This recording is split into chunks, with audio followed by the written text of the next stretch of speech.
allergik kasallarga davo topganlar juda ko'p. Mana hozir boshlanishi bu yer to'lib ketadi. Akam ham qayerdan kelgansiz aka? Men Uzunrayondan. Uzunrayondan. Men shaxsan o'zim Tojikistondan kelganman-da. Tojikistondan kelganlar ham ko'p ekan. Mana xolamlar ham qayerdan kelgan? Rossiyadan kelganlar ham bor ekan. Qashqadaryodan.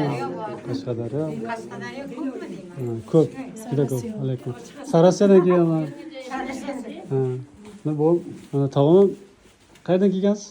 Navoiy. Navoiydan. Navoigrad. Lekin bu yerga birinchi marta kelayotgan bo'lsam, bu yerga yillar davomida kelib ketayotganlar bor ekan. Mana bu qayerdan kelgansiz? Sho'rchidan. Sho'rchidan kelgan bu. Mana hozir biz ham yerda tuzni vaqtda nima qiladi? Allergiya, mana tomoqda allergiya bo'ladi, mana astma. Ular juda ko'p kasallikka davoda. Tabiiy, ukolsiz. Hozir bu to'lib ketadi. Mana shu stollar hammasi to'ladi. Hammasi to'lib ketadi. Tuzni purkaydi, o'sha tuz bilan davolaydi. Rossiyadan ham kelganlar bor.